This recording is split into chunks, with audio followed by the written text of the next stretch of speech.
bao mến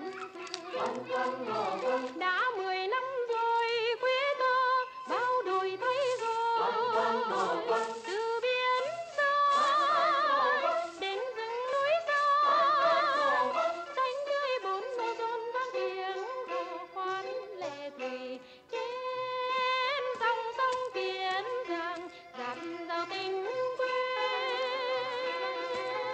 Ôi thì dân phương canh gió bên biển, ôi anh chiến sĩ anh đã bỏ trời, mùa này qua quê ta trưởng thành hạt giống thanh vàng. When the Second World War was over, we were the one great power in the world. The Soviets had a substantial military machine, but they could not touch us in power. We had this enormous force that had been built up. We had the greatest fleet in the world. We'd come through the war economically sound. And I think that in addition to feeling a sense of responsibility, we also began to feel the sense of a world power that possibly we could control the future of the world. Dressed up to win, we're dressed up to win, dressed up for victory. We are just beginning and we won't stop waiting till the world is free. This time we will all make certain that this time is the last time. This time we will not say curtain till we bring it down in their own hometown. For this time we are out to finish the job we started then. Clean it up for all right this time, so we won't have to do it again. Our vision of progress is not limited to our own countries. We extend it to all the peoples of the world. Military action in Indochina. French regulars land along the coast in search of roving communist bands. For France, it represents a tremendous sacrifice of manpower and financial resources. Without American help, the burden would be too great.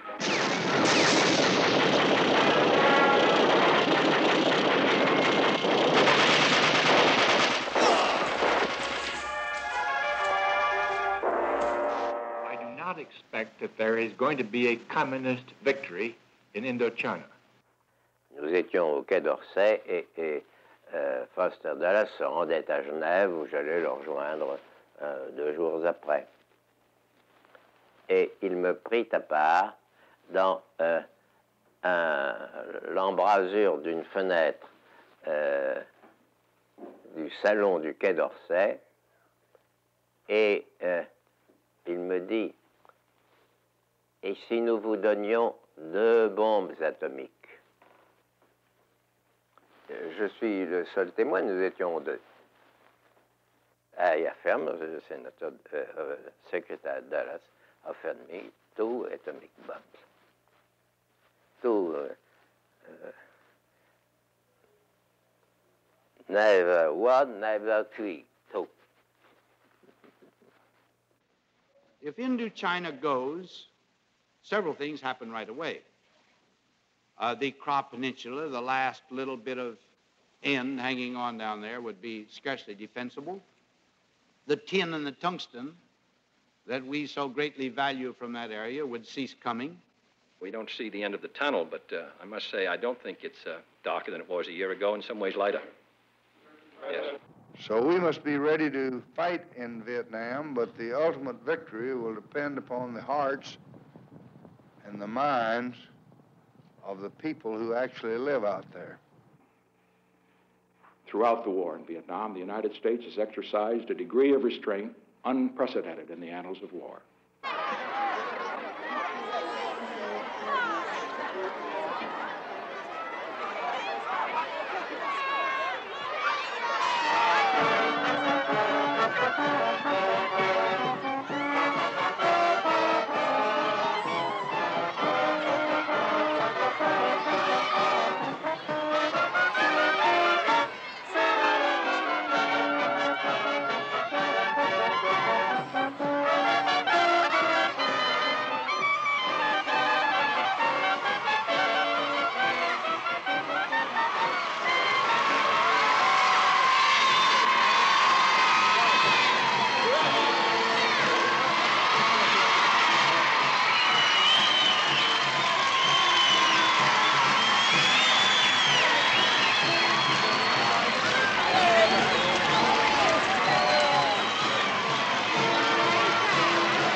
that enabled myself and my buddies to stay alive those many years. That one thing was faith. Faith in my family, my God, and my country. I remembered high school. I remembered playing sports there. And I can remember my coach saying, when the going gets tough, the tough get going, because winners never quit, and quitters never win. Why did I go to Vietnam? I will have to go back to 1965 when I was 22 years old. At that time, communism was once again trying to muscle in its way into a free country. I know of no communist analysis or non-communist analysis that would assert that there's a majority of the people in that country that want to be communist. Why do they need us, then? Because they were subjected to military attack from outside.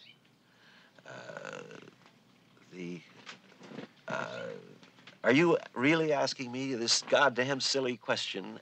Oh, you really want me to go into this, Mr. Davis? I mean, you know, we really got to go back to fundamental. You want me to just go back to the origins of this thing, then? All right, I'll do it. But this is pretty pedestrian stuff, I must say, at this late stage of the game. Honestly, it is. Well, I'll do it. All right. There's a lot of disagreement about. No, there's not. About the origins. No, there's not. There's no doubt. All right. Well, now I'll answer your question. You can throw away that tape. But I didn't really expect to have to go back to this kind of sophomoric stuff. But I'll do it. The problem began in its present phase after the Sputnik, the launching of Sputnik in 1957, October. This opened a phase of not well coordinated, but universally optimistic and hopeful communist enterprise in many parts of the world. Renewed hostile actions against United States ships on the high seas in the Gulf of Tonkin have today required me to order the military forces of the United States to take action in reply. We always hesitate in public to use the dirty word lies, but a lie is a lie. I mean, it's a misrepresentation of fact. And it's supposed to be a criminal act if it's done under oath. Mr. Johnson didn't say it under oath. He just said it. We don't usually have the president under oath.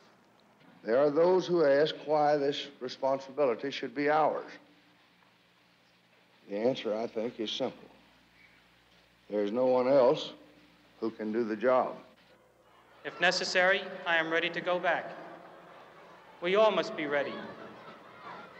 You must have the political, economic, and philosophical courage to send me, or do whatever you think is necessary. I must be ready to go. If I did well, it is only because Lyndon did well in bringing me up and making me into a man. If I served the military well, it is only because the military trained me to be a good officer. If I am a good American, it is only because America brought me up to be a good American. Mike Q on one. It was a sight to touch the heart of the most callous in the crowd. Lieutenant George Coker was back in Linden, New Jersey, the hero of the day. 3,000 people turned out to greet him. Schools were closed and streets were blocked as the young former prisoner of war walked on a red carpet to the steps of City Hall. Mic is still open. Mic is dead. Oh, I'm from Duncan, Oklahoma, which is about 90 miles south of here. And I lived around several places, Missouri and Chicago, Detroit, Germany. By the time I got out of high school, I was very conservative. We have, in Duncan High School, the high school had bought a, a John Birch package on communism. So we studied communism via the John Birch Society, and with the big red map with the flowing out of the disease and so forth, and learned how Karl Marx was a very cruel man and used to make his family suffer and so forth. So when I got out of high school, I thought basically that Teddy Roosevelt's what this country needed, and FDR had kind of sold us down the drain to the commies. The communist conspiracy is a deliberate and predictable plan of action to subvert the world. Mosinee, Wisconsin, in a unique May Day object lesson, shows what could happen here if communism took over. The unyielding chief of police is liquidated by American legionnaires portraying red triggermen. A grim demonstration of what subversion could lead to, Mosinee's May Day serves as a sharp warning to all democratic communities. It's an international criminal conspiracy.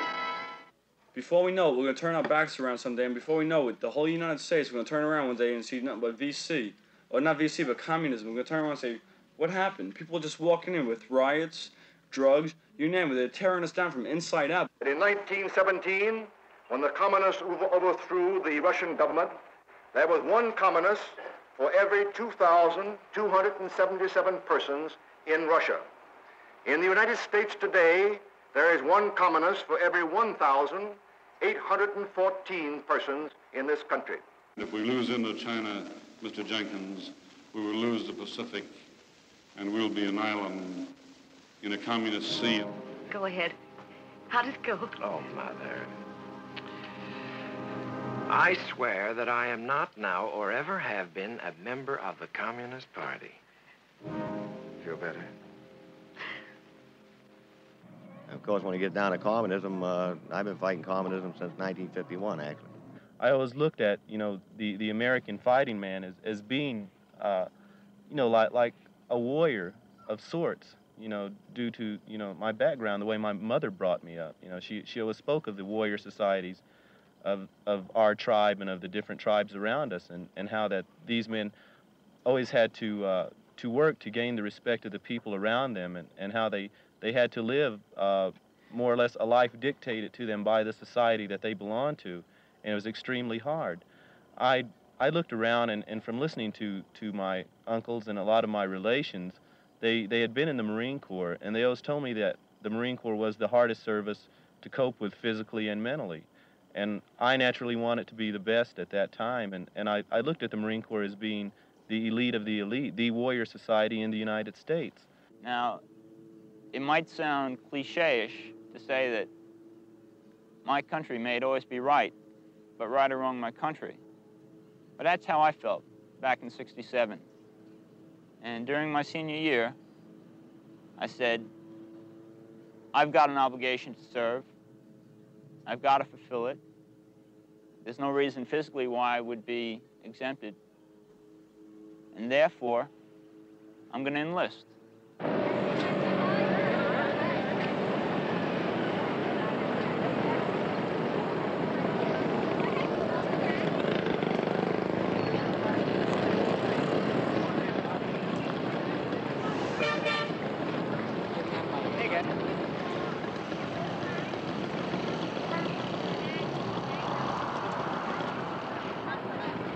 What do you got there? Picture. Picture? How much picture? 3,000? I go with you 200. Huh? I sell you 3 top, just 50 money. You go with too much money. I buy what? 1,500. Now, you sell for me? You lie, you die. You get a massage? And what else you get? Huh? You buy me one beer. No money. Go home, mama sign. Wait, go home, mama sign. No, go home, mama sign. No, go home, mama sign. Okay? No, go home, mama sign. No.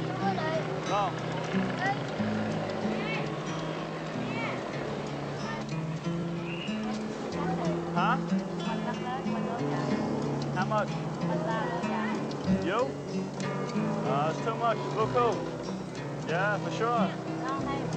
No good. If you miss the train I'm on, you will know that I am gone. You can hear the whistle blow 100 miles. Lord, I'm one, Lord, I'm two, Lord, I'm three, Lord, I'm four, Lord, I'm five.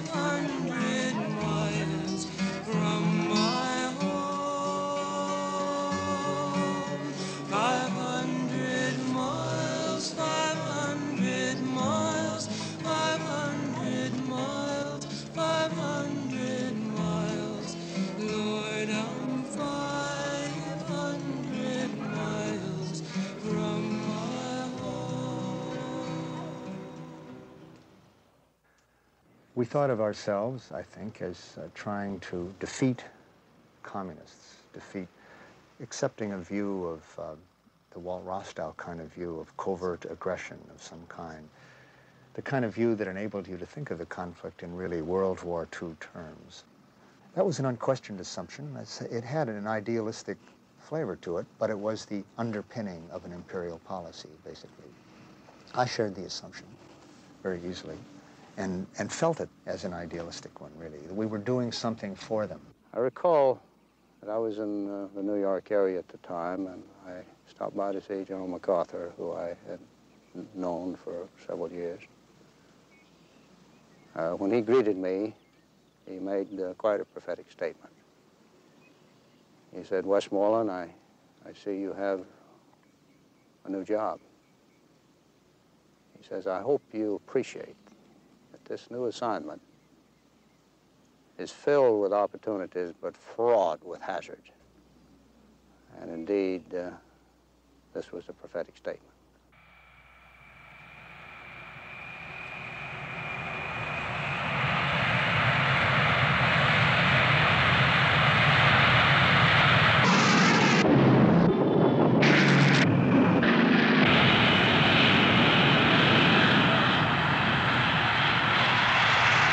It can be described much like a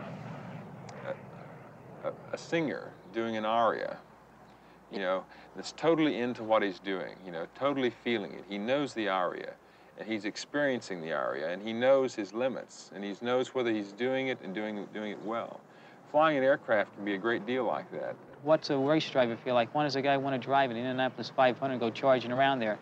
I guess perhaps the risk of dying, being killed is part of it that makes it thrilling. I can tell when the aircraft feels just right. I can tell when it's about to stall. I can tell when I can't pull another fraction of a pound, or the airplane will stall, flip out, and spin on me. I would follow a little pathway on something like a TV screen in front of me that would direct me right, left, or center. Follow the steering, keep the steering symbol centered. I'd see a little attack light when we stepped into attack. I could pull the commit switch on my stick, and the computer took over. Computer figured out the ballistics, the airspeed, the slant range, and dropped the bombs when we got to the appropriate point, in whichever kind of attack we'd selected, whether it be flying straight and level or tossing our bombs out. So it was very much of a technical expertise thing. I was a good pilot. You know, I had a lot of pride in my ability to fly.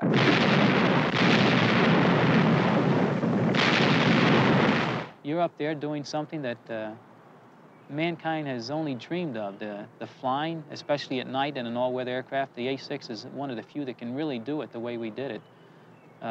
A World War II aviator would not even dream of doing the things we did. It's definitely the ultimate in aviation.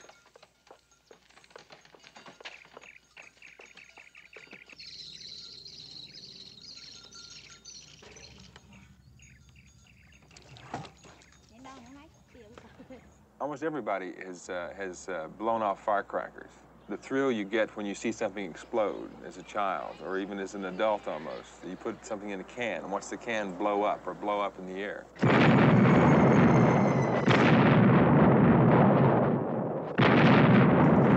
And the excitement, the sense of excitement, you know, especially if you're getting shot at, is just incredible. You get in there and have a real good mission, hit your target right on, find out later that your target was totally destroyed. In other words, it wasn't one of these misses or almost. You got it, bang, it's down. And come back, make a night carrier landing recovery, that's fantastic. To say it's thrilling, yes, it's deeply satisfying.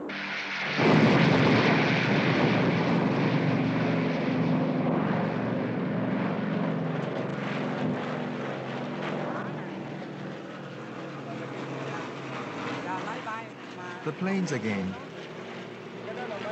Are they American or Vietnamese? I don't know whose they are. Just airplanes. What was this here? I used to raise pigs here, right in there.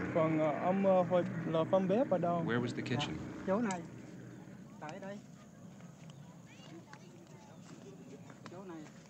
The kitchen was here. We built it with bricks. This was the floor, and this was for the heat. What's that? That is the bomb crater. The bomb struck there and destroyed everything I had.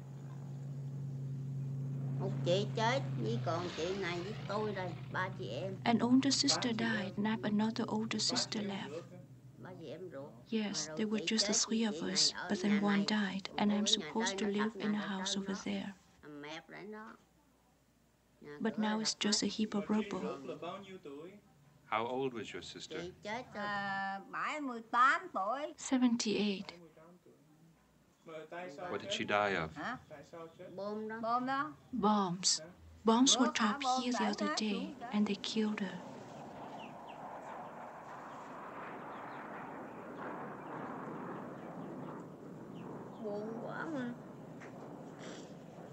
I'm so unhappy.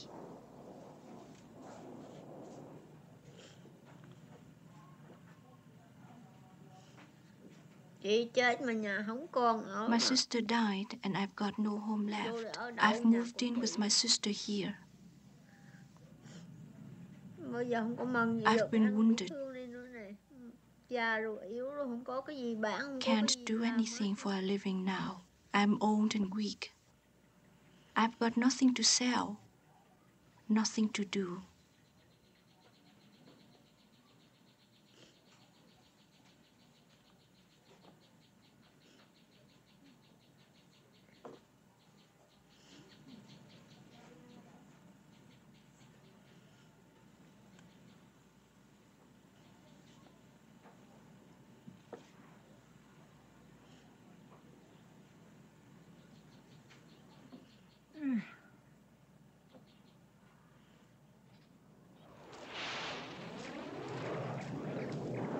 You really just don't have time for personal thoughts when you're up there flying around at 500-600 miles an hour.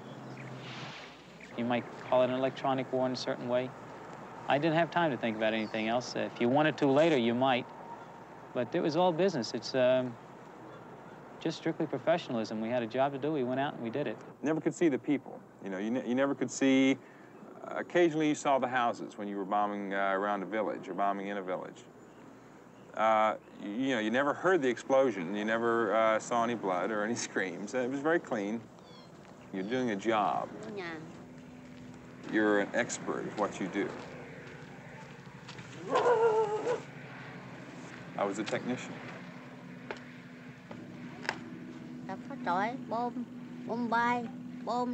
Everything just collapsed under the bombs. Everything just caved in.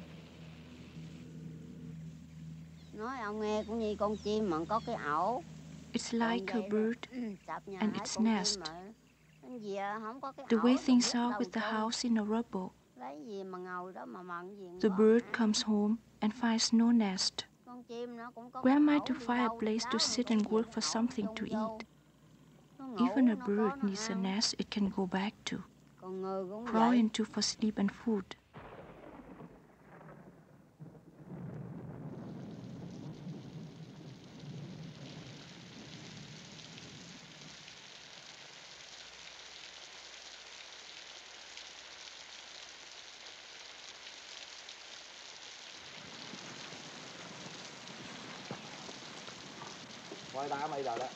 Look, they're focusing on us now. First they bomb as much as they please, then they film.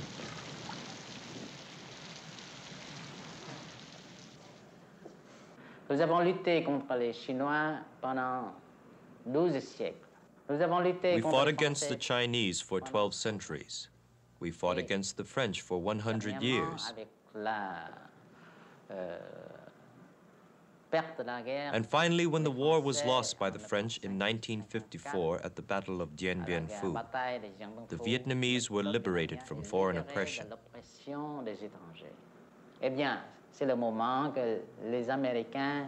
But it was at that precise moment that the Americans came to Vietnam, little by little at first, then more and more as an invasion of the American army. 500,000 of them in Vietnam, and this war became a war of genocide. The people of North Vietnam and South Vietnam fight only for freedom, independence, and national unity. This war is a war against the American imperialists. This is our war for independence.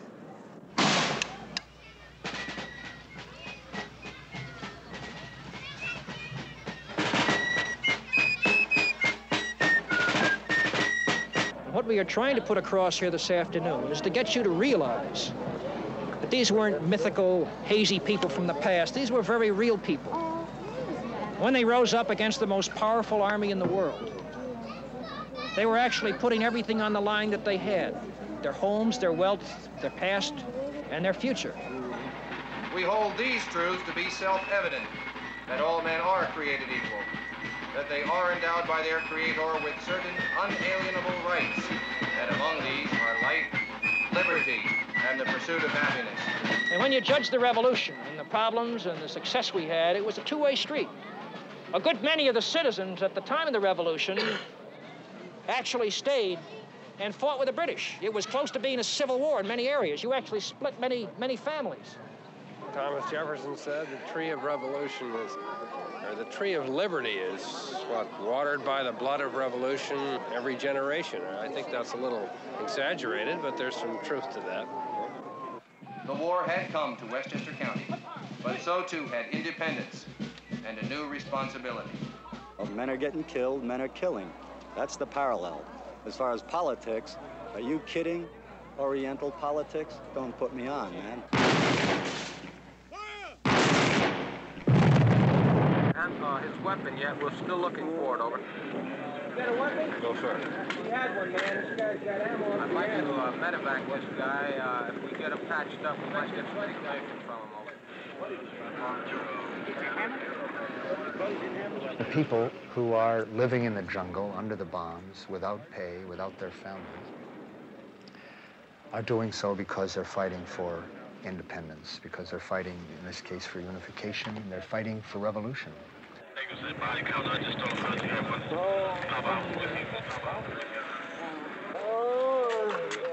Of course, the name for a conflict in which you're opposing a revolution is counter-revolution. And this was something we never admitted to ourselves at all. It's what we were really doing. The letters and the reports we had on Ho Chi Minh's attitude back in 1946, he wrote, I think it was 7 letters to this government and received no reply.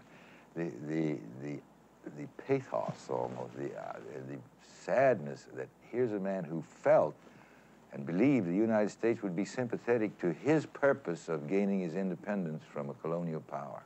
And then to find this is what he'd read. He'd been here, he'd read our Constitution and our Declaration of Independence. He thought surely the United States would be interested.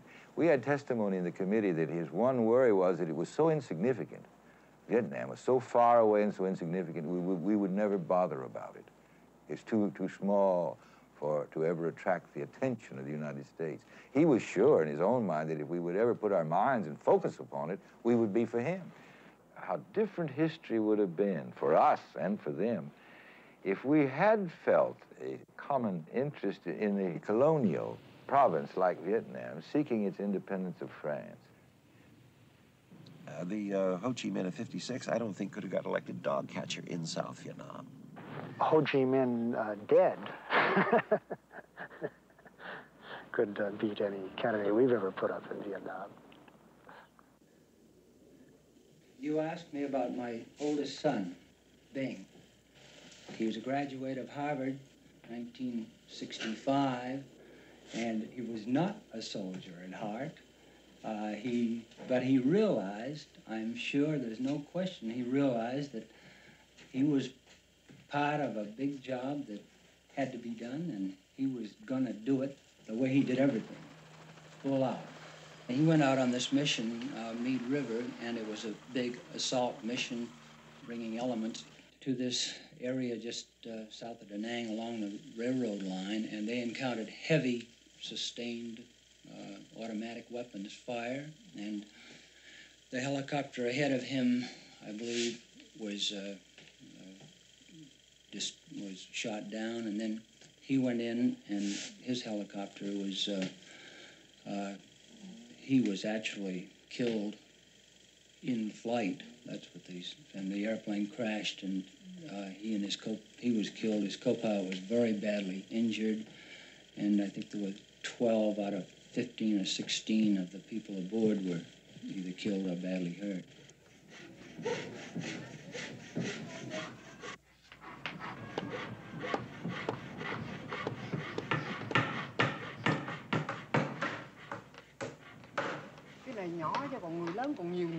Many bombs, many coffins. These are for children. 800 or 900 a week. I have lost 7 children myself. Many have died here. Though it's nothing like in the countryside, many more have died there. In the countryside, there are no coffins. There's no money to buy them. How did all the children die? Poison. Poison, you know.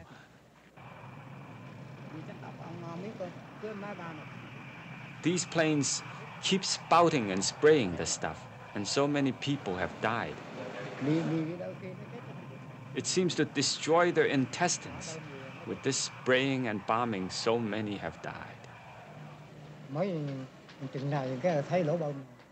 Each day, right on time, the bomb craters appear.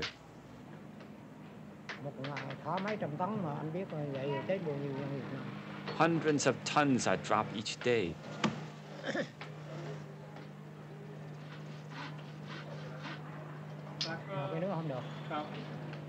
And we can't talk about it. We can't talk about it because we are afraid of the government.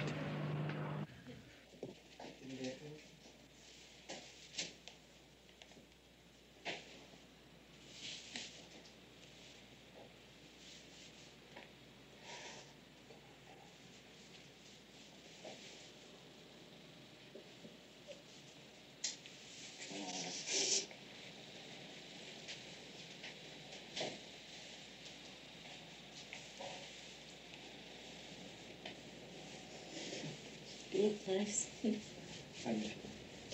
What'd you do? Shaved. I liked it very long. So what you been doing? In a little more than a week, I'll be going back to the military. You what? Why?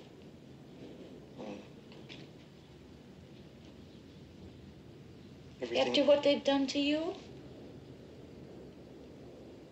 Well, it's a choice between that or Canada again,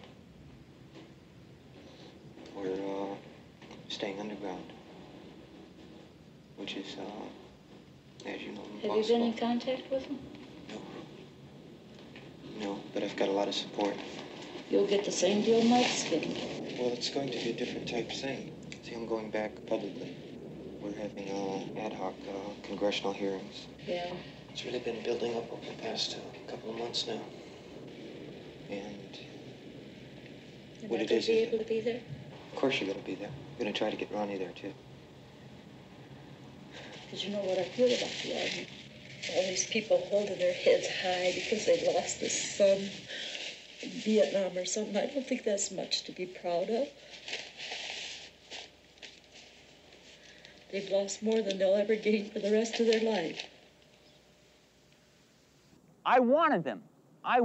And I remember I was sitting like at the base of the hill, and I was on one of the tanks, and I had an M16, I had stacks of magazines, and there were 2 guys, you know, that were going through like some grass, and bam, I dinged in on one of them, and I nailed him, you know, and the Aussie with me confirmed, you know, that I dinged him.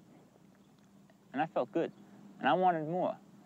And it wasn't that I wanted more for politics or anything like that. No, you know, I couldn't have cared if they were whatever.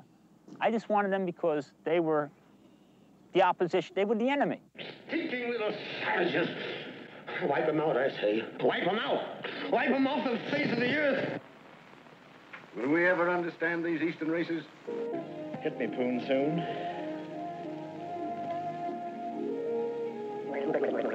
You hideous yellow monster. I wanted to go out and kill some gooks, you know. I don't know. I guess I had been totally brainwashed because I could remember when people used to call me blanket ass or chief, and they still did, you know. I think my name was Ira Hayes in boot camp, either Ira Hayes or Squaw, depending on what type of mood the drill instructor was in. But there I was, you know, saying, I want to go kill some gooks, you know.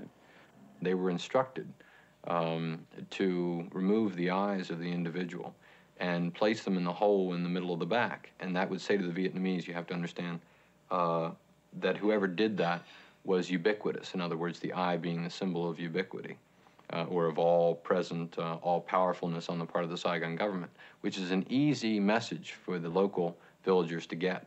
In fact, the American advisors didn't have that much of a stomach for the thing, so they used to use CBS logos, you know, the eye of CBS, and they would kill the individual, and then they would leave him with a kind of a calling card on him. At one point, I was invited to go along on an airborne interrogation in a helicopter with the Marines northwest of Da Nang, and they took along 2 Vietnamese. And one was already reduced by beatings with a rubber hose and some other methods of beating and torture, to the point where he couldn't talk, he couldn't respond. And as an example to the one they wanted to question, they would say, if you don't tell us what we want to know, we're going to throw you out of the helicopter. And he couldn't respond. He didn't understand. They were using pidgin Vietnamese, which he didn't understand. It was more English than Vietnamese. They'd run him up to the helicopter. 2 hefty EM were along, and they would take him by each elbow, and they'd run him up to the door of the helicopter. And they did this 3 or 4 times, and he was reduced to whimpering and crying. And they finally told him that this was the last run, and he still responded the same way, and they just winged him out of the helicopter. The second fellow immediately started to babble anything he could tell them, any kind of information he could give them, for one goal, and that was to reach the ground alive again. I just can't see in my mind, like you said, somebody throwing somebody out of a helicopter. I don't believe this kind of stuff happened. Maybe it did. I don't know. I never saw it, put it that way. I've seen GIs get mad and rather than shoot one of these dinks, just punch him right out, yeah, with his hands. Americans say the Vietnamese are just slant-eyed savages. The Vietnamese have 5,000 years of history. We fight against the invaders. It is not we who are the savages.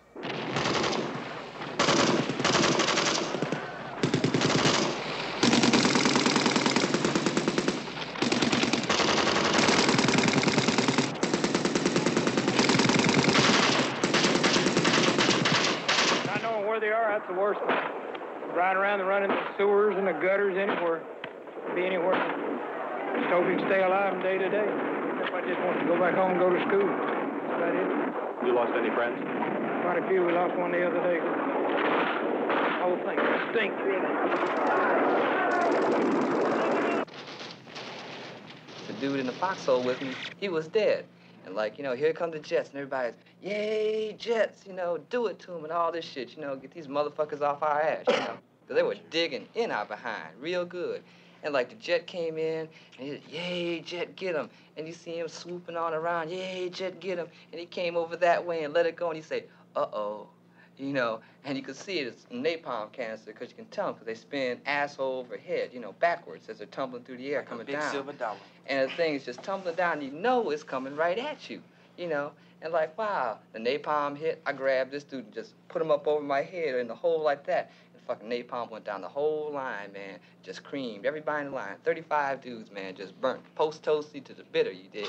And the napalm was just dripping in on both sides of this dude. He's dead, you know. I'm just holding him up, using him as a shield. So I just chunked this dude off of me and just sprung out of the hole. And I didn't know which way I was going outside the back. You dig, and just ran through, burned my pants off, spent the rest of the battle running around with no drawers, my stuff just hanging out all over the place, you know, and all that. You ever try to fight a battle without any drawers on, man? awful sick of it. I'll be so glad to go home. I don't know. It's the worst area we've been in since I've been in Vietnam. You think it's worth it? Yeah, I don't know. They say we're fighting for something. I don't know. I was at a very kind of sobering thing last night, a memorial service for 4 men in the 2nd Squadron who were killed the other day, one of them being a medic. And the place was just packed. And we sang 3 hymns and had a nice prayer. I turned around and looked at their faces, and I was just proud. My feeling for America just soared because of the way they looked. They looked determined and reverent at the same time, but still they're a bloody good bunch of killers. When you go forth to war against your enemies and see horses and chariots and an army larger than your own, you shall not be afraid. Well, let's not anybody be so naive as to think we're here in any way to worship football. Nor are we here, as I'm sure many people believe, to pray for a victory. We believe in victory. We believe it'll come to the team that's best prepared. This is serious business that we're involved in, and that's religious, and God cares. There are going to be men made tonight, and that's religious, and God cares about that. So we're concerned about the big game, but we're also concerned about the bigger game, the biggest game of all that surrounds us, the game of life. May you be winners. Winners in the big game, but even more importantly, winners in the biggest game of all, which we all play. Let us pray. That's touchdown. Because we got our kids geared to track like hell.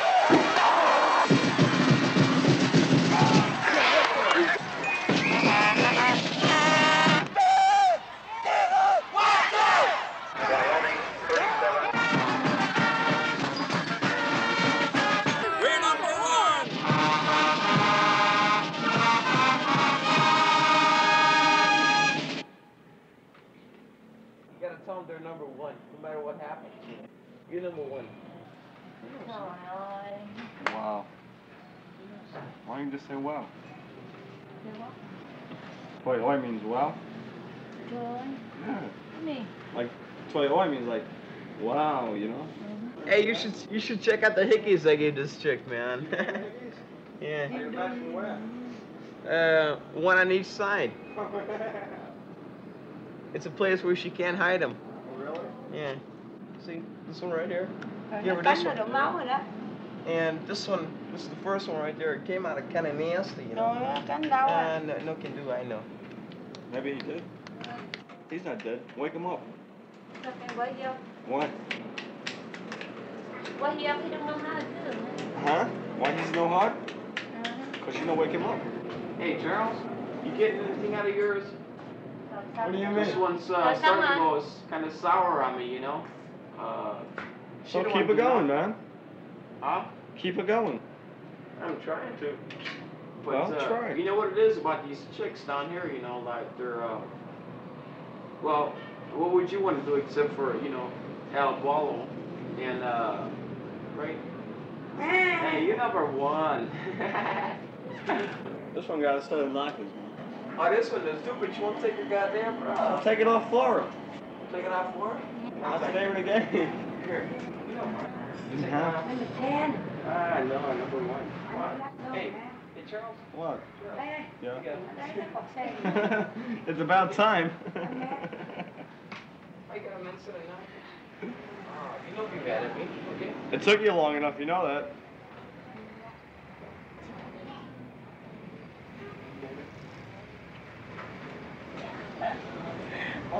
Oh yeah. Check it out, baby. Check it out later, man. Check it out later.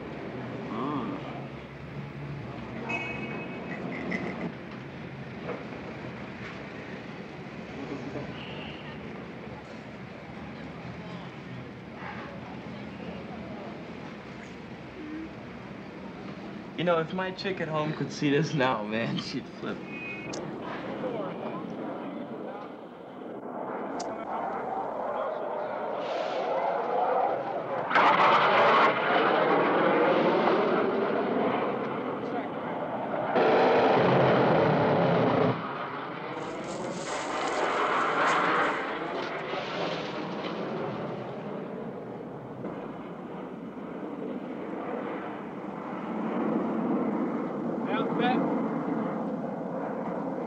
One more.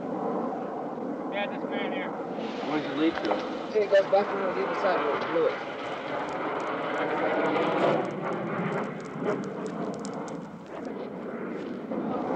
Hey, hurry up down that tunnel. Just make a quick check. Let's go.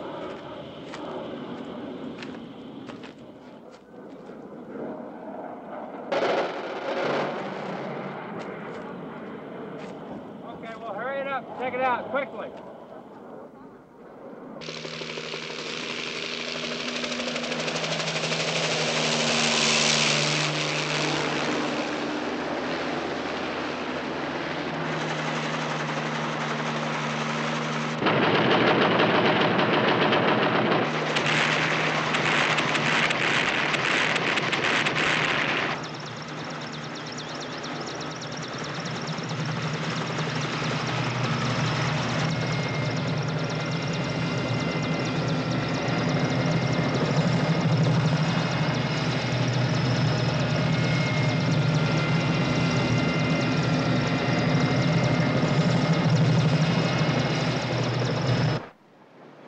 Some people enjoy it, some don't. Some just go out and do it as a job. It's a daily grind. What is it to you? I enjoy it.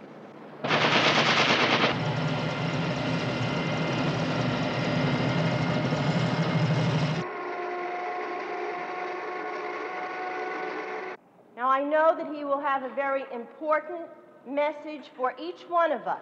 So I want you all to listen very attentively to what he has to say to you. Lieutenant Copeland. Well, if you ever have to go to a war, and unfortunately someday you probably will have to fight a war, you'll find out that life becomes very simple, because the only thing you're concerned about is living and dying. Everything else is unimportant, because suddenly your life is at stake. And that's what it's like to be when you become a prisoner, particularly if it's a prisoner of war. Because the thing that got us through were the things that we learned before we were 10 years old. I'd like to open up the questions now. Just raise your hand or yell it out, and you can ask any question you want about anything, and I'll do the best I can to answer them. How did you feel when the Vietnam War was over? How did I feel when the war was over? I felt real good, real good. It was a long war and a very difficult war to understand. But the reason we went there was to win this war. I volunteered to go. I would go again if I had to. And we wanted to win. That was our number one ambition. That was what we really wanted, was to win this war. It took us a long time. So when it's finally over, when we knew that we had won, we felt great. We really felt great. What did Vietnam look like? What did Vietnam look like? Well, if it wasn't for the people, it was very pretty. The people over there are very backward and very primitive, and they just make a mess out of everything. What do you feel about the people that went and burned their draft cards and went into Canada? We don't agree with them. I think these people were legally wrong. I think sometimes they were cowards. If they wanted to leave and go to Canada, that's okay.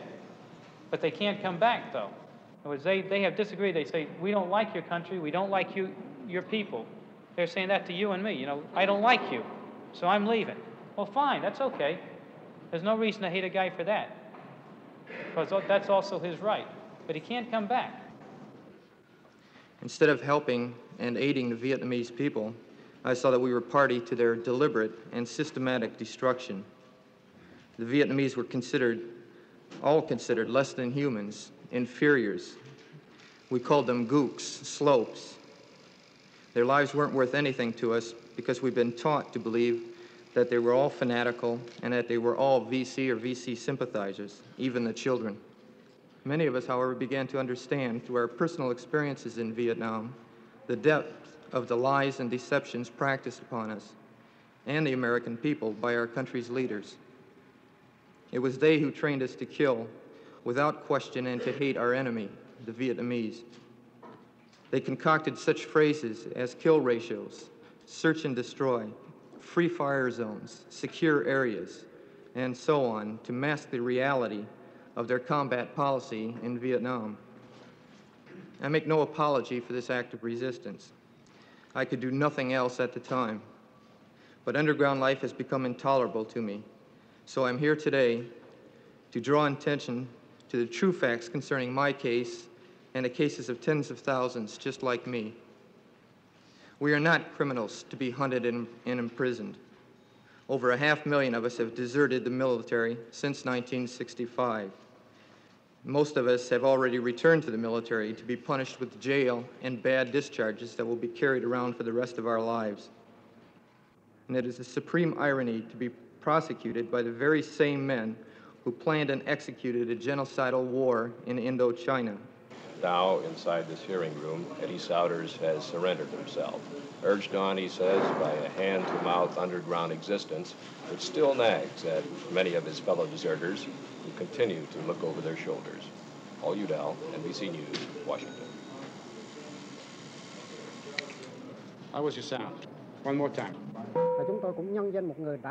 Let me respectfully tell the American people that this is their dirtiest and longest war. The Vietnamese fight only in self-defense. Ultimately, the Americans will see the light. If not, they will defeat themselves. You know, Vietnam reminded me of a child, the developing of a child. The laws of nature control the development of this child. The child has to sit up before it crawls. It has to crawl before it walks. It has to walk before it runs. No matter how many decades America fights, it will never conquer Vietnam, never. I'm telling you so that you will go back and repeat it to President Nixon. Over here, as long as there is rice to eat, we'll keep fighting. And if the rice runs out, then we'll plow the fields and fight again. I know very little about it over there, I'll tell you. And the less I know, the better off I'll be. It has not affected me a whole lot. I mean, the American and the way of life is still here. And if you work for it, it's there for you. But we're taught that we're to obey our governments. And I would have to go if I was instructed to. Once in a while I think about it, but I like to think about the things that are happening right now to me. I don't think it's affected mine at all. I don't even know who we're fighting for over there, to be real honest with you. I think we're fighting for the North Vietnamese, ain't we?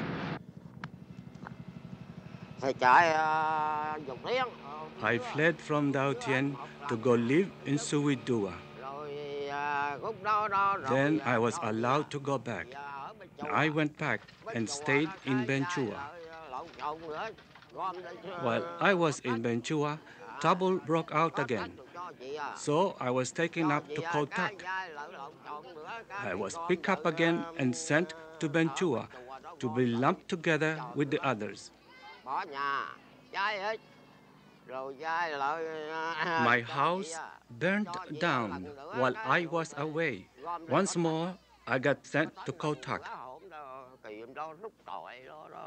I fled 5, 6, at least 7 times already. The lives of my countrymen are worth no more than that of a fly. You take it and swat it dead. Just like that.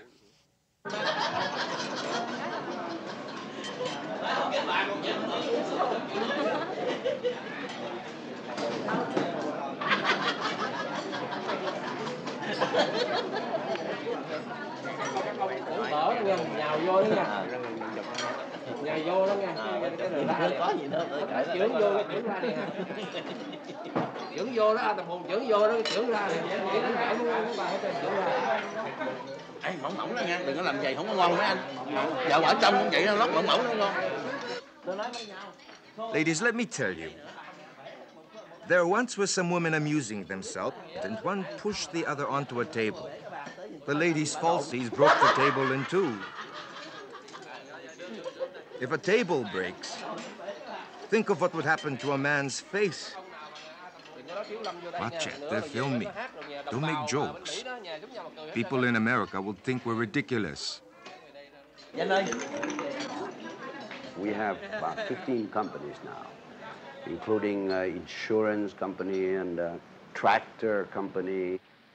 We are in the hotel business, in the travel agency business.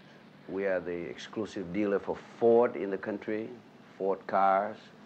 Oh, many, many other things, like an oil company in the forming. We have a bottling company. In other words, we greatly believe in the future of this country, and we think there's a great future for Vietnam, and we think that Vietnam will be livable, will not go communist, because otherwise all these companies will go to waste. And the way we work is we take a calculated risk. If we don't lose South Vietnam within the next 3 to 5 years, then nobody can catch up with us. I'm a Johnny-come-lately as far as war profiteering is concerned. The reason why I organized this group of companies is because when I, was in Paris, I saw that peace was coming whether we liked it or not. Therefore, I got home in order to prepare for peace. All these companies have been organized in order to prepare for peace and prepare for the economic takeoff that will come with peace. Like we have the infrastructure of hotels, of travel agencies and things like that, but of course there are no tourists in Vietnam now, but there will be. And we are getting ready for that sort of thing.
Just like you would do with your good luck.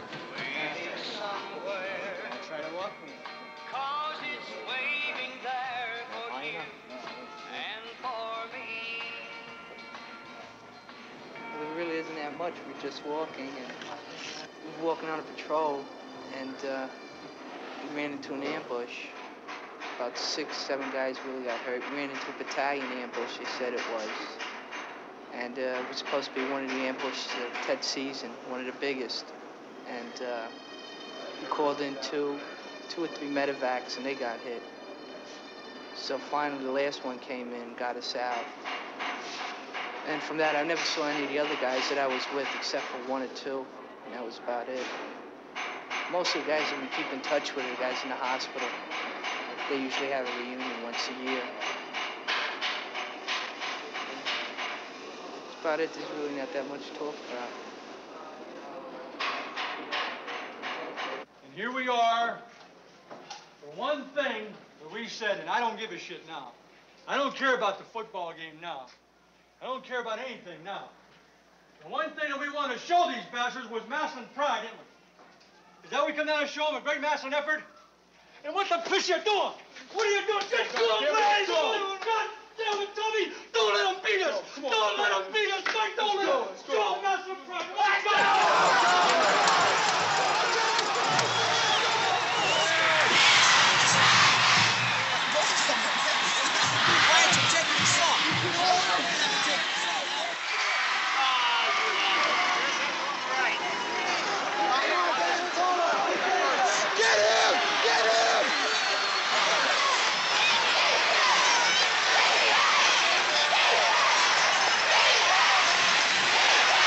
make no mistake about it. I don't want a man in here to go back home thinking otherwise. We are going to win.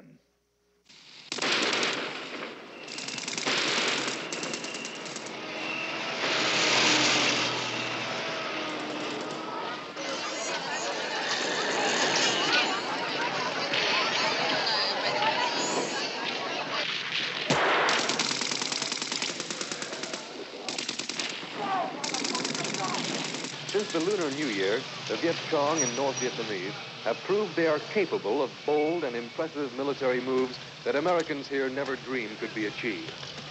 Whether the Viet Cong can sustain this onslaught for long remains to be seen.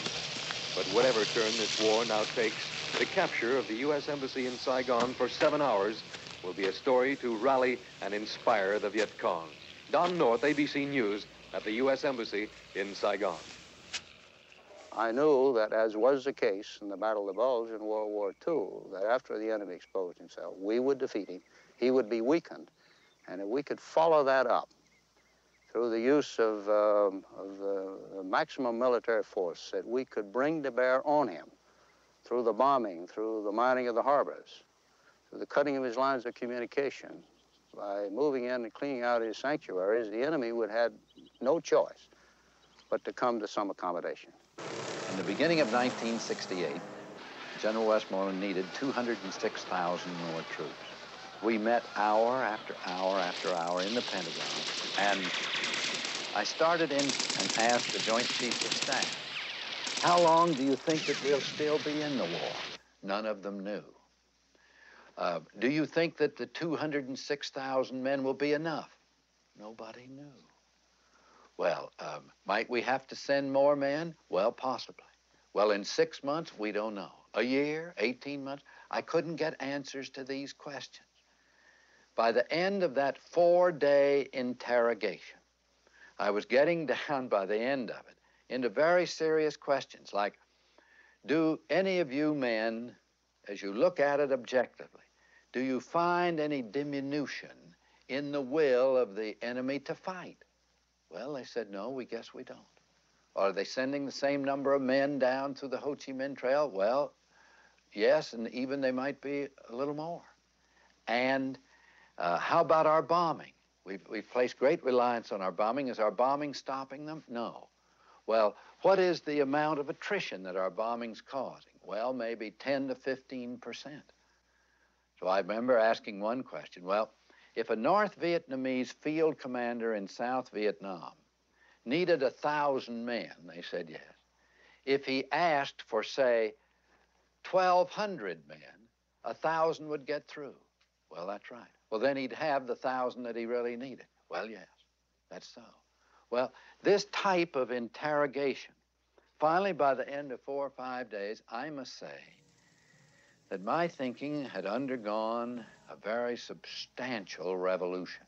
All we are saying is give peace a chance. All we are saying is give peace a chance. All right, everybody. All we are saying is give peace a chance.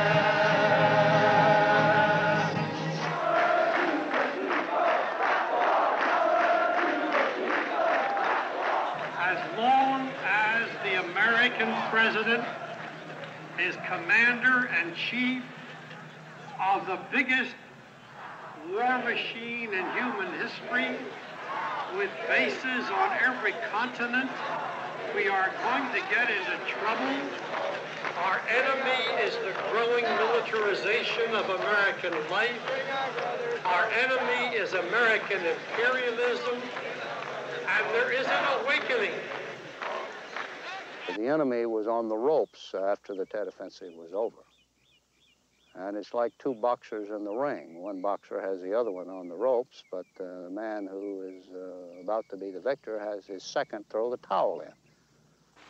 Accordingly, I shall not seek, and I will not accept the nomination of my party for another term as your president. I don't think we helped them one bit. All I think we've done is destroyed their country, laid it waste. No, I don't think we've helped them. As fellow human beings, I don't think they should be there doing that. Certainly a mature person can say they made a mistake. Why can't a government? You know, you let us all go off to war and said, yay, team, you know, fighting Vietnam and all this kind of shit in 1965 through 1968. Now 1968 comes along and boo, team, come on home and all this shit, you know, and don't say nothing about it because we don't want to hear about it because, you know, it's upsetting around dinner time, you know. Well, goddamn, it upset me, you know, for a whole goddamn year. It upset a lot of people to the point where they're fucking dead, you know, and all this shit. Now, you don't want to hear about it. I'll tell you about it every day. Make you sit down and puke on your dinner, you dig? Because you got me over there, and now you done brought me back here, and you want to forget it so that somebody else can go do it somewhere else? Hell no, And you're going to hear it all every day as long as you live because, hey, it's going to be with me as long as I live. When I get up in the morning, when John gets up in the morning, when a lot of dudes just sitting around here get up, man, their gut hurts because they got shot there. I got to put on an arm and leg because it ain't there no more, you dig? And all the rest, my man here's got a hole in his stomach. He can't work right, you know. Now you do something about that. You know, make that all disappear, you dig? You know, make it all go away with the 6 o'clock news, turn it off, you know, or switch it to another channel and all that shit. The hell with that, you dig? It's here and it's for real, and it's gonna happen again unless these folks just get up off their ass and realize it has happened, you know.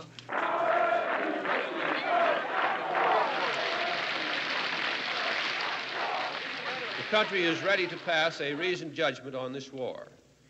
The people have judged, I think, that it's unwise and immoral and not in the national interest of this country, and that therefore it must be brought to an end.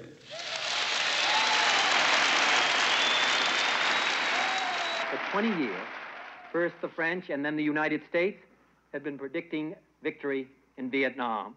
In 1961 and in 1962, as well as 1966 and 1967, we have been told that the tide is turning.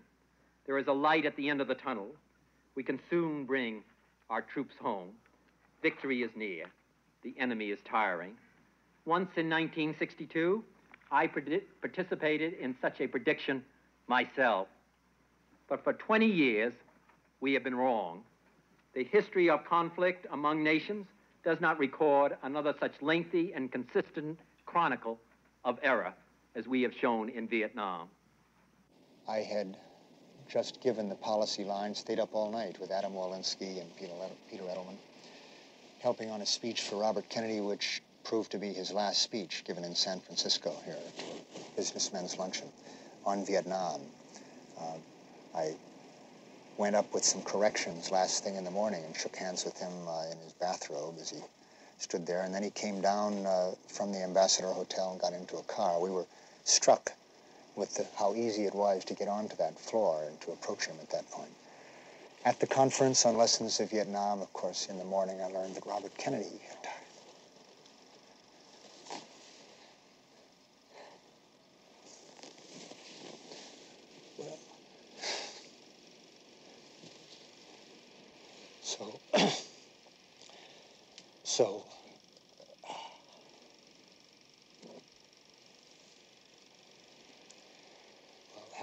That was a way for a lot of people to feel powerless.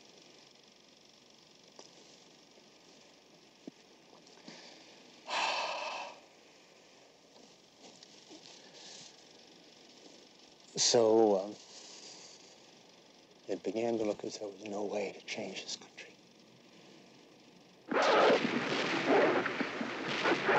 Go ahead.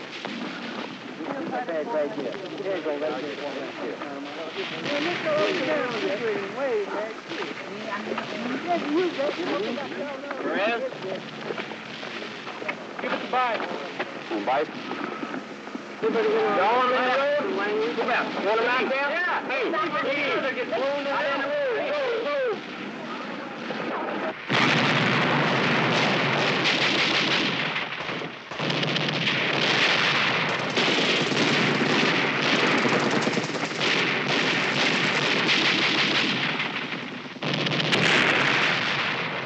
Over 2006 by a truck that just came through the building.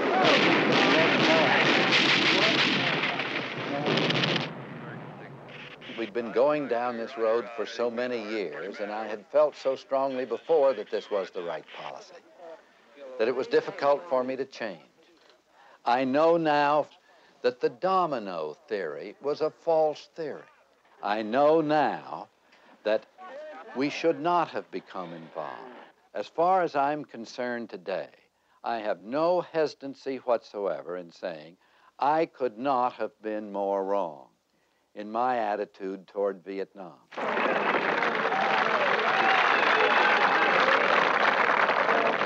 Combat. Vietnamese crossed the gallantry with Silver Star. Gallantry in ground combat. 4 air medals. And I was there, Rivers.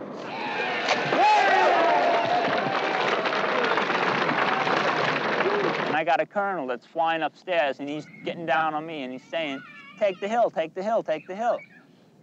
So I got together with the tank commander, and I said, look, let's take 3 tanks, and we'll walk the Yavin up the hill, you know, and we'll lay down a base of fire as we're going. He said, okay. Got with the Yavin and said, let's fly. So I popped up behind the lead tank and started to go up the hill, and everything was cool until we started taking fire. And the Yavin started to split, and that's when I got it. I said, oh my God, I'm hit. I couldn't believe it. You know, I can't believe it. I'm really hit. And my first thought was Kay, my girl, you know.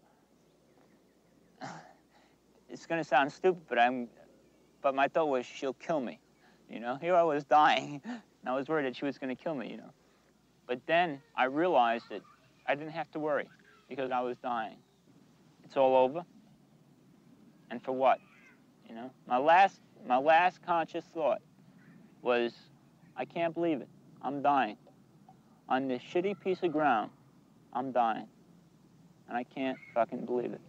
Bobby was a surfer, he was a wrestler, he was a long-distance runner, we danced, he was active. Our whole life was active. And now they're telling me that he's paralyzed.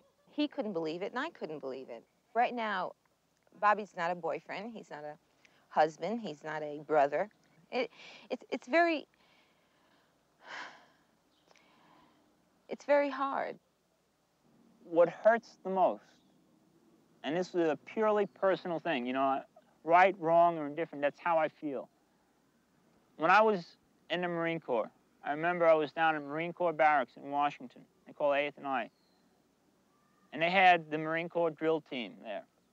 And I was standing at attention in my uniform, and they were playing the Marine Corps hymn, and then they played the Star Spangled Banner.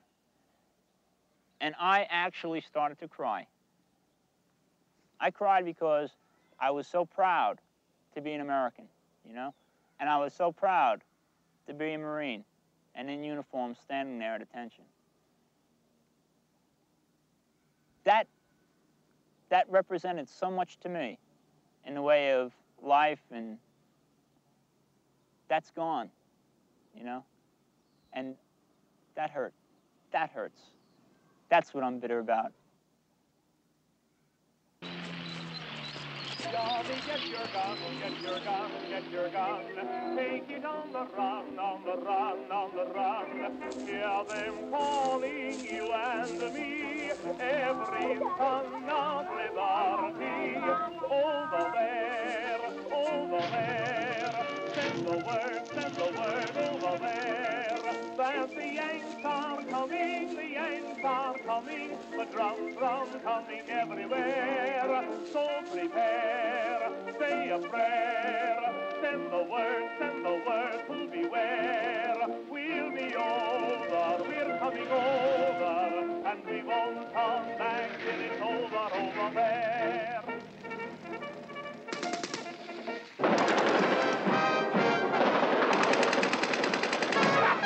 Didn't think we were here, did you, you dirty rotten rat? We're still here, we'll always be here. So prepare, say a prayer, send the word to beware. We'll be over, we're coming over, and we won't come back till it's over there.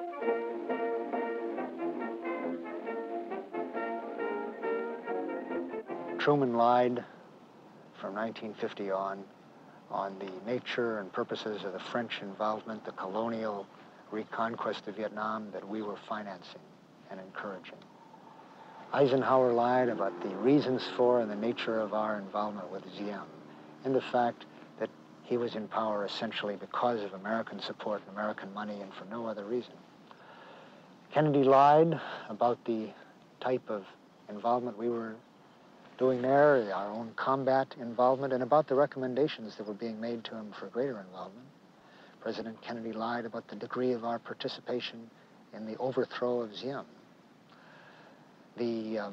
Johnson, of course, lied and lied and lied about our provocations against the North Vietnamese prior to and after the Tonkin Gulf incidents, about the plans for bombing North Vietnam, and the nature of the buildup of American troops in Vietnam.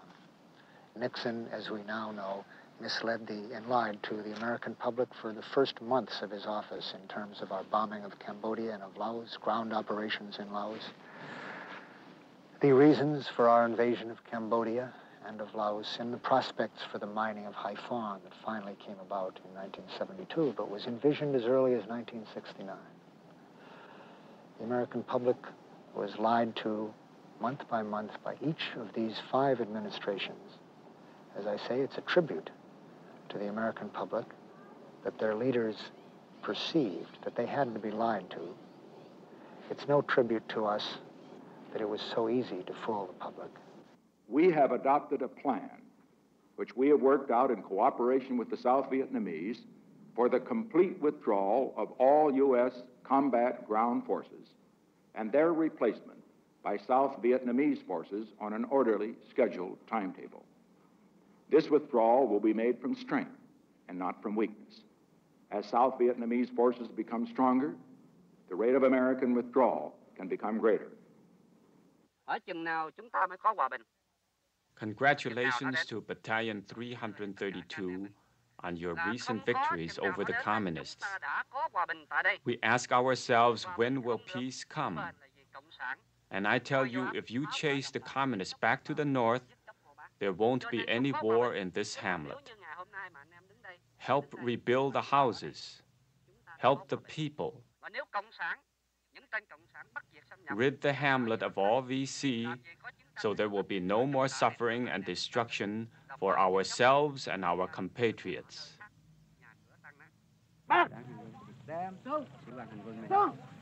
Oh, my friend.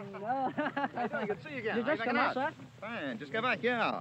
How you doing, Ben? Good afternoon, sir. Very good to see you. Fine. How you doing? Fine. Good to see you. Hey, all. How you doing? Fine. Just got back this afternoon, sir. Oh, yeah. Been very quiet. Glad to have you. Except last time in the... when the rockets went off to... Yeah. Very nice. I read about it in Stars and Stripes. That's one of our success stories here, this battalion is. We had a real... we just gave 4 Bronze Stars and 5 ARCOMs with V device this week to the battalion commander and 3 of his officers and 5 soldiers. And we have 6 impact boards pending for last Saturday night's action, where we killed 6 VC and captured 9 weapons. He had been the recon company commander of the 263rd, and he'd done a real tremendous job as just as the recon company commander. And then they moved him over here, and in a 10-day period, or maybe a 2-week period, he completely reversed it. They had the battalion here under a very poor major commanding officer. And they had it to the point where the company commanders were throwing down their weapons and crying, or at least one of them did. And then 10 days later, they had a big contact with the VC, and in 3 days killed 42, lost none of their own. He does it with a fairly limited staff. Although some of his people, like that young major over there, Major Yuck, tremendous guy. Just heard his name over there. Ba người. Đây súng này liên với M16, một người nữa.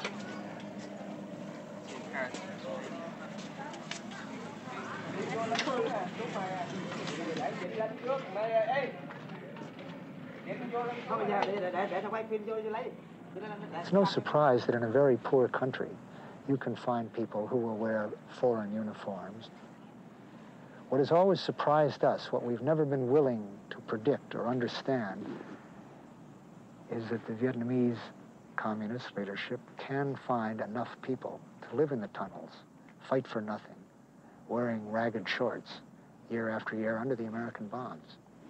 A war in which one side is entirely financed and equipped and supported by foreigners is not a civil war. The only foreigners in that country were the foreigners we financed in the first part of the war and the foreigners we were in the second half of the war. Basically, we didn't want to acknowledge the scale of our involvement there. We didn't want to realize that it was our war, because that would have been to say that every casualty on both sides was a casualty caused by our policy. The question used to be, might it be possible that we were on the wrong side in the Vietnamese War? But we weren't on the wrong side. We are the wrong side.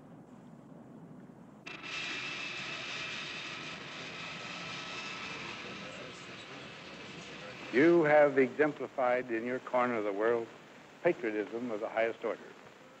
You have brought to your great task of organizing your country the greatest of courage, the greatest of statesmanship.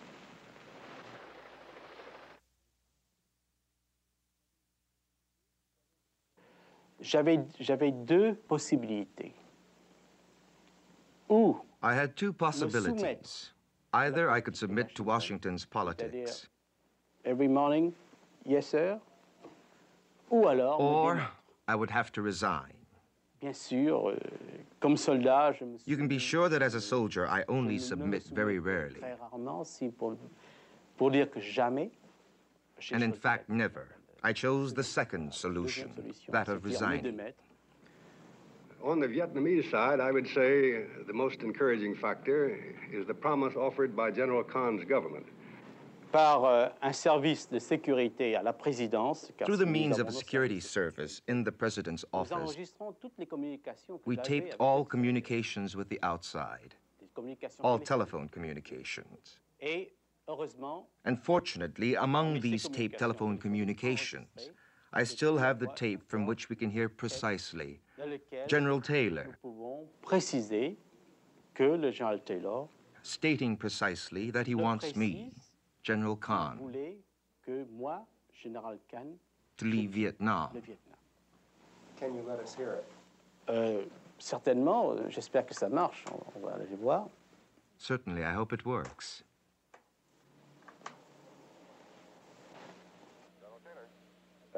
This is General Khan speaking. How are you? Glad to hear it. May I speak in French? Si vous parlez lentement, s'il vous plaît. L'entrevue que nous avons hier, vos désirs étaient à ce que je quitte le commandement et le pays. Vous tenez toujours à vos désirs d'hier à ce que je quitte le pays, n'est-ce pas? Oui, c'est vrai. Entendu. Alors, je vous rappellerai cet après-midi. Merci bien. Au revoir. Thank you.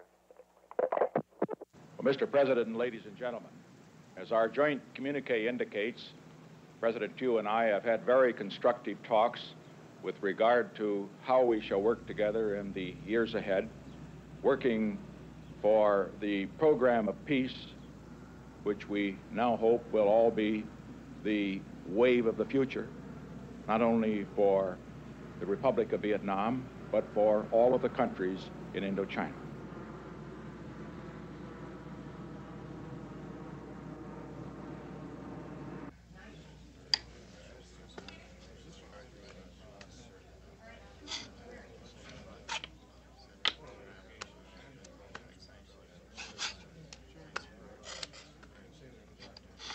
What kind of freedom could you preserve here when you put so many of our compatriots into prison without any charge, without any reason? Why?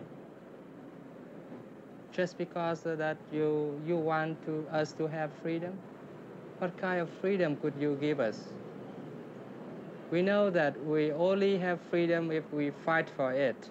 But here, we fight for what? We fight for prisons?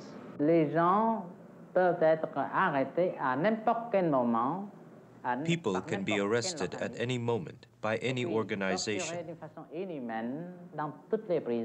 and then tortured in inhuman ways in all the prisons, and above all in police stations.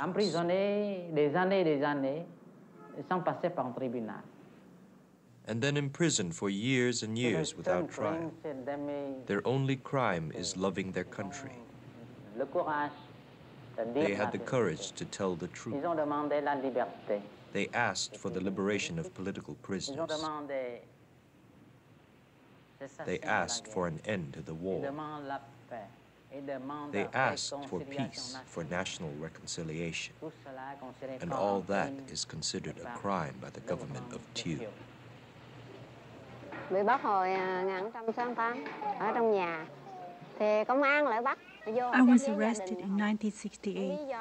I was at home when the security police came. They took me to headquarters for a few questions and kept me. Không thấy đường con mắt này nè, con mắt này còn thấy hơi hơi. Rồi do nó đánh đập với giam như vậy là kiệt sức. You can't imagine how badly I was beaten. Người ta quánh tôi mostly on the head. My eyes are bad now. After I was arrested, I was beaten so badly. Even now, I sometimes have headaches and nosebleeds and ear bleeds. In those days, all we were getting to eat was rotten fish, so we asked for some vegetables. But when we complained, we were beaten and chained, and lime powder was thrown on us, and they poured water on us, and we had nowhere to run.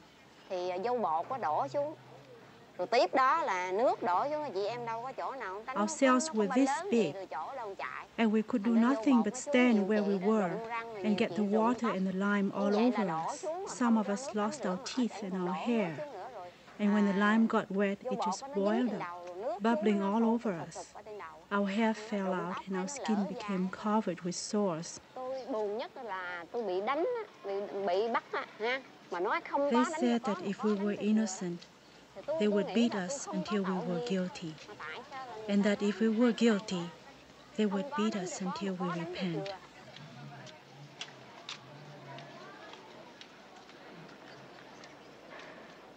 In a country where the people don't hold national sovereignty, in a country where the government has turned himself to be the enemy of the people, the prisoners are the patriots. And no matter how badly treated we are still, we are proud to, because at least we are free instead of enslaved as so many of the so-called government officials.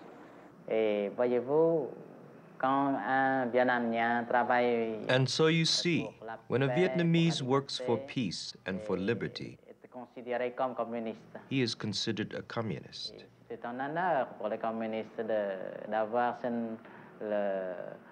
is an honor for the communists to have to work for peace and justice.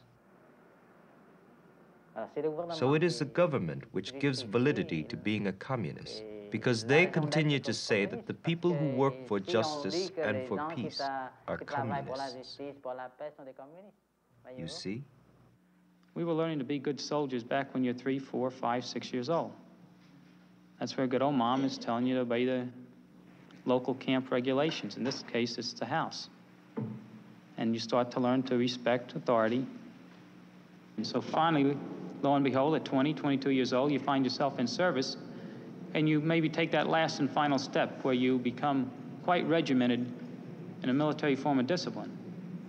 Like I say, that stuff isn't worth the paper it's written on if the basis isn't there. You need that cornerstone that goes back when you're a kid, and who's teaching it to you? But good old moms, women like yourselves. It's terrifying, it's true, when you're facing a torture session with a bunch of gooks, it's going to be pretty darn miserable, and there's no doubt about it. You're scared, you're really petrified. But at the other side, you have a bunch of women back there that know that they're telling you, you better do something, you know, and that's the wrath of God. Boy, you don't want is 100 women climbing down your back. So you figure maybe the gooks aren't so bad. So you press on. In many respects, the destiny of our country, and more personally, the destiny of me, your men, your children, is in your hands. If you are proud of the POWs and personally of me, then you should be proud of yourselves. because I was what you made me to be. As for my own view, I thought through as best I could the meaning of Southeast Asia, the United States in the 1950s, looking backward and looking forward in terms of what I know about the dynamics of societies and so on. And on balance, it is an on-balance judgment. I came to the judgment that it's a vital interest of the United States. I've never had any reason to change that judgment. And therefore, I do believe that what we have done is generally right, although I would have preferred to have seen a different, more decisive military strategy. Certainly, to me, the day that you can say that a sacrifice such as that is not worthwhile is the day that you've destroyed all your real values of what is worthwhile and what isn't.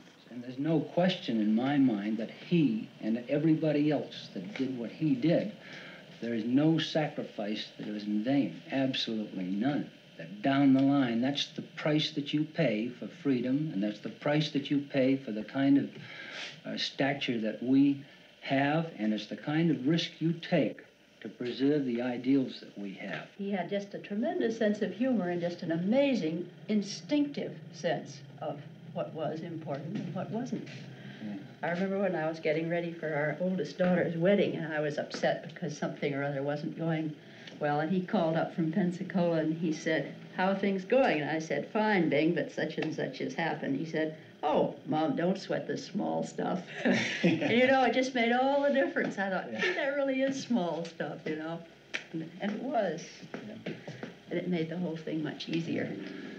And of course, I came up in a tradition where military service was, in World War II, there was no question everybody was part of it. There was not the kind of dissension and so forth that there has been surrounding the Vietnam thing. But I think that most of the people of this country are too busy to get involved deeply in on the kind of things that the dissenters do.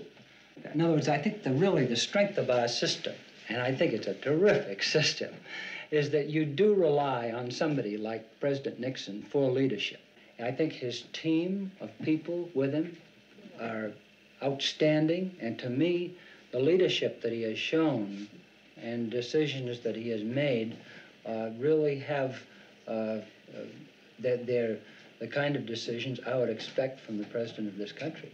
And the action he has taken is the action I'd expect from the president of this country. I think the whole executive, legislative, and judicial system that we have is superb. It has worked far better than any other system I'm aware of, and brought us to a state of power and really of international stature that we have a responsibility to stay with and to uphold. What did your son want to become? I suspect he would have gone into the newspaper. He actually had just got a job with the New York Times when he went into the OCS. And he'd worked for newspapers in the summer while he was at college. I suppose that it's like any pain, you don't remember pain too well afterwards.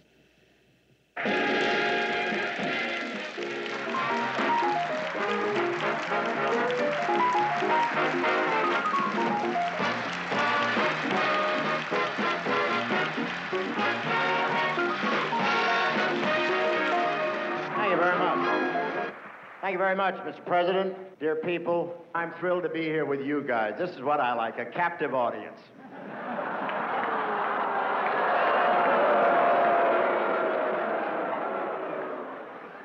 It is always the custom at a dinner at the White House to have a toast to the honored guest. The difficulty tonight is that there are so many honored guests that we would be drinking all night and into the day.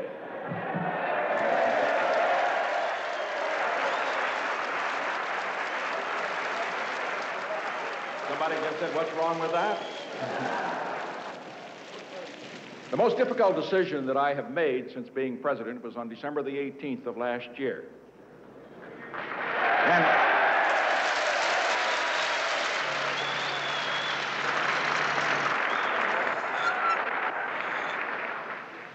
And there were many occasions in that 10-day period after the decision was made when I wondered whether the country really supported it. But I can tell you this, after having met each one of our honored guests this evening, after having talked to them, I think that all of us would like to join in a round of applause for the brave men that took those B-52s in and did the job.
My 8-year-old daughter was killed, and my 3-year-old son.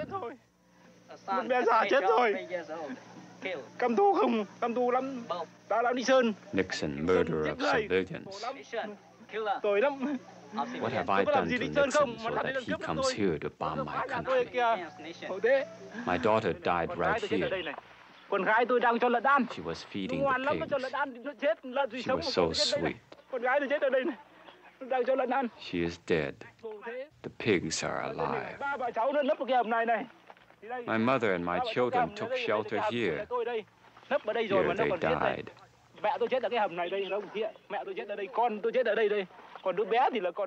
Planes came from over there. No targets here. Only rice fields and houses. I'll give you my daughter's beautiful shirt. Take it back to the United States. Tell them what happened here. My daughter is dead. She will never wear the shirt again.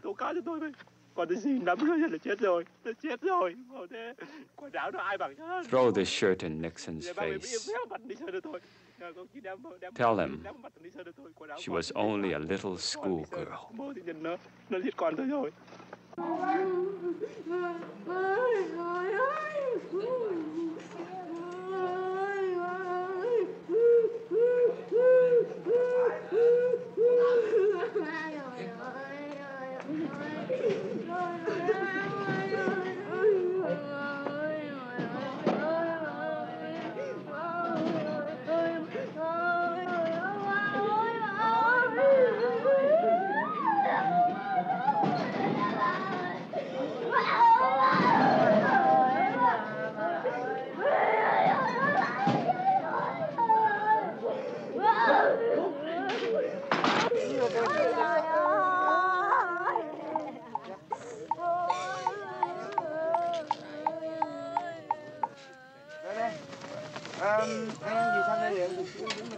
Bỏ nón cầm tay được chưa?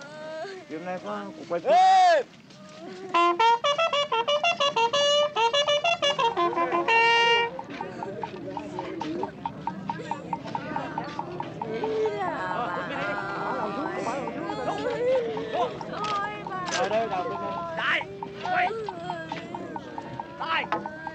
Ngày lắm không?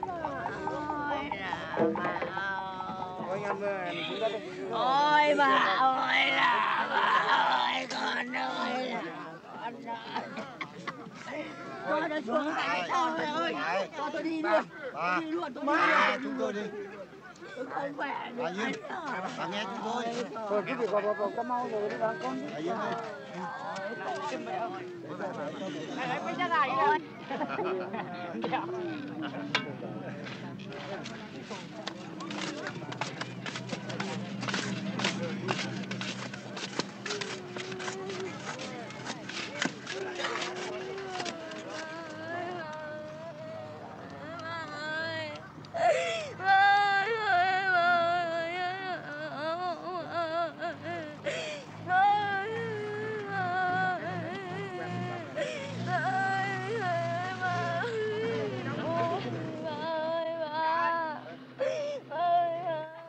Well, the Oriental doesn't put the same high price on life as does the Westerner. Life is plentiful, life is cheap in the Orient. And as the philosophy of the Orient expresses it, life is not important.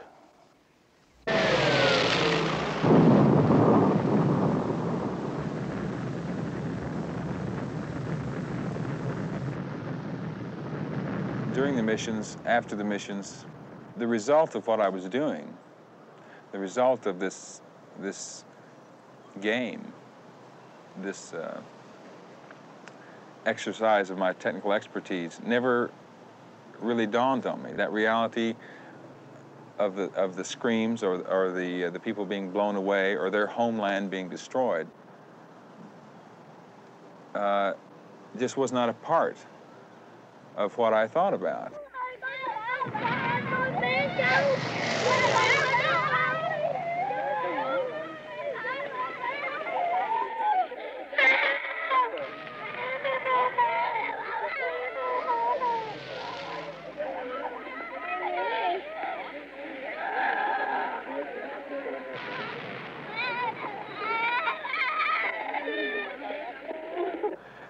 We as Americans have never experienced that. We've never experienced any kind of devastation. When I was there, I never saw a child that got burned by napalm. I didn't drop napalm, but I dropped other things just as bad. I dropped CBUs, which can't destroy anything. It's meant for people. It's an anti-personnel weapon. We used to drop canister upon canister of these things with 200 tumbling little balls in there about this big around with something like 600 pellets in each ball that would blow out as soon as they hit the ground and shred people to pieces. They couldn't be gotten out in many cases. The people would suffer. They would live, but they would suffer, you know, and then often they would die afterwards. And this would cause people to have to take care of them, you know. But I look at my children now, and I don't know what would happen if, what I would think about if someone napalmed.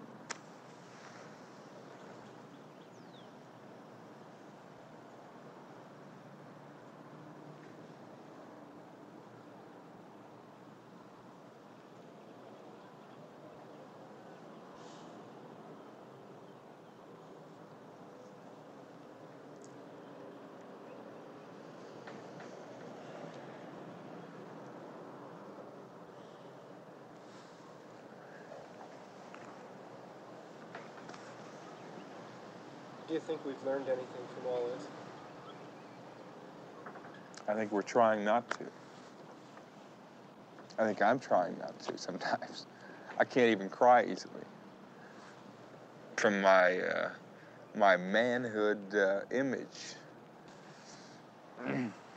I think Americans have tried, we've all tried very hard to escape what we've learned in Vietnam, to not come to the logical conclusions of what's happened there.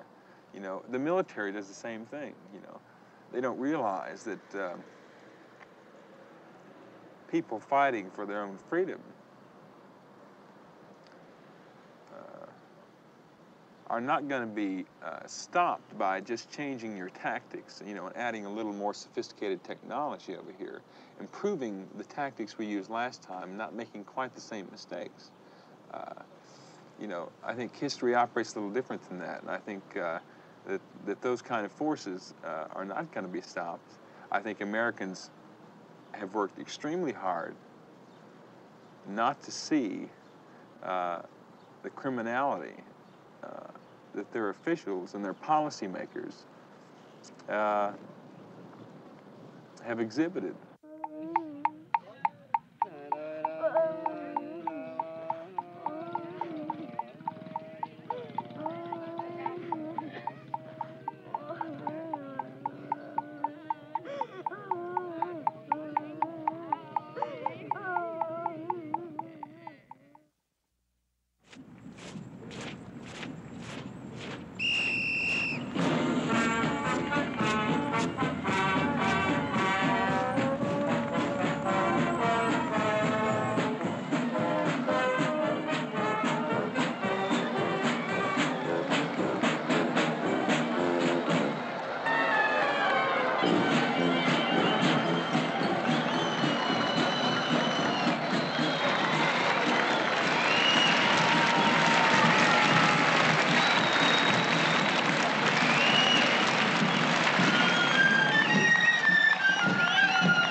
I was in Vietnam. I was a platoon leader over there. What is this? What the hell is this? We were the ones who got shot. You guys were over there, too, with your damn cameras.